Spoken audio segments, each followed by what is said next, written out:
Hey guys, welcome to the Massive Iron channel. I'm Steve Shaw. In this video, we're going to talk about taking sets to failure.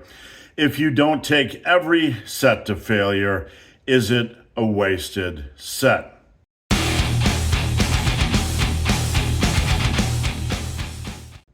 Before I get into this topic, if you need help, if you're frustrated with your results, check out the link down below.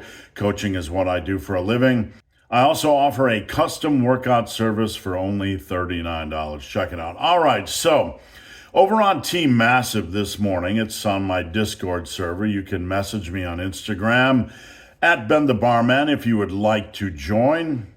I was asked a question about straight sets. So for those of you guys that don't know, straight sets is the structure where you are using the same weight for each set of an exercise. And in the massive iron world, you're only pushing the last set for maximum safe quality reps. So let's say you were doing 3 sets of bench press with 165 pounds using the 8 rep range. You would do 8 reps, and then on the last set, you would do maximum safe reps or train to failure.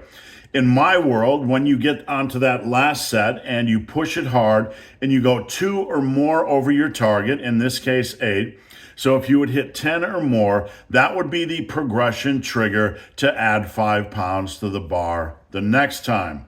So this is the heart of straight sets. You're not changing weight, it saves a little bit of time, and you're not maximizing every set. You're using the same rep range until the last set. Now, before we dive into things, I want to answer the question, why would you only push the last set of straight sets for maximum safe quality reps? Very simple answer. If you push the first set, then basically every set is going to be pushed for maximum safe quality reps. If you're pushing the first set for maximum safe quality reps, and let's say you hit 8, which was our rep target, if that's really close to failure or to failure on the bench press, then the second set you wouldn't be able to hit 8, and you'd probably hit something more like 6.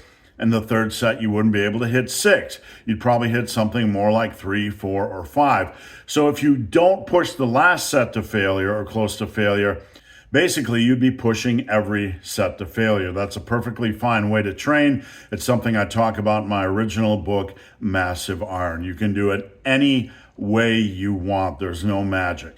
So here's the fear. If you don't push every set to failure, your training is junk. You're not getting anything out of your training. It's useless. Fear, fear, fear. We live in a fear culture world when it comes to muscle building or hypertrophy. If everything isn't taken to the absolute limit, is it a wasted set? Well, I'm here to tell you that this is a narrow view of hypertrophy. This is a really fear-induced, narrow way of thinking about hypertrophy or the muscle building process. And let me explain. Now, you do need a progression indicator for every exercise. A progression indicator tells you when you need to add weight. You don't need to push every set to the limit, but you need at least one set pushed to the limit for every exercise. If you don't do this, you're simply not training hard. You can't go into the gym and try to match what you did last time and expect to grow. You need progressive overload in the mix. So I want to leave you guys with a broader view of hypertrophy, a bigger picture, not just simply tied to how many sets you are training to failure, but thinking about overall cumulative stress placed on the body. I want you to think about the stress from an exercise as an external stress placed upon the body, an external force that is pushing down on the body, and the response from the body is to push back and grow, to get stronger, to be more capable of handling this external pressure or this external force. Let me give you a real simple example that works well from a mathematical standpoint. Let's say somebody starts with 3 sets of 10 with 100 pounds on the bench press. They're using straight sets. This is their starting point. So they have 3 sets of 10 with 100 pounds.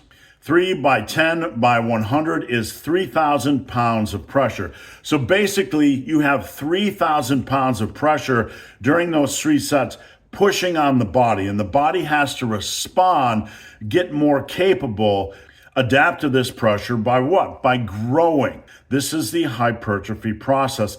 It's going to adapt to the external pressure or stress. Now, if you take these 3 sets of 10 and you get your weight up to 200 pounds, all of a sudden you went from 3,000 pounds of external pressure to 6,000 pounds of external pressure. You have doubled the stress on the body over a long, extended period of time. So every day that you went into the gym and did the bench press, you're putting another brick up, getting a step closer, moving from 100 pounds on the bench to 200 pounds on the bench. Moving from 3 sets of 10 with 100 to 3 sets of 10 with 200, you've doubled the external pressure or stress. How is the body going to respond? It's going to respond with hypertrophy, with muscle building, pushing back, building back stronger, becoming more capable to handle that load. Yes, pushing at least 1 set deep is essential, because if you're not doing that, you cannot be assured that you're trying to beat the logbook. You're trying to beat your performance from last time. So you need at least 1 set for every exercise where you're trying to beat the logbook, not inherently trying to train to failure, but you look at the logbook and you're trying to improve your performance over last time. If you do this, you are assured that you're pushing for more stress and pressure on the body. You will be increasing the cumulative volume or cumulative stress over time, and you don't need to train every set to failure. You're moving from 3,000 pounds of stress, pushing on that chest and those triceps and your front delts, to 6,000 pounds of stress. And then when you move to 3 sets of 10 with 300 pounds, all of a sudden it's 9,000 pounds of stress. You're moving from point A to point B to point C, continuing to place more and more stress and pressure on the body, and the body is simply going to respond by growing. That is an essential cornerstone of hypertrophy, and it relieves the pressure a little bit from this fear culture belief that every set has to be pushed to failure to have inherent volume. This is nonsense. I'm not encouraging you guys to train weak. I want you to get into the gym and attack, but understand, hard training and trying to beat the logbook and getting stronger over time in that lane of hard training is going to place more and more external pressure and stress on the body, and the body will respond. Hypertrophy or muscle building is a long-term process. It's going to take 5, 8, 10 years to build a quality amount of muscle mass. If you think that you have to go in for this complete period of time and absolutely push every set to failure, this is a ridiculous notion. Nobody is a robot. Nobody is perfect. Hypertrophy does not require that degree of perfection.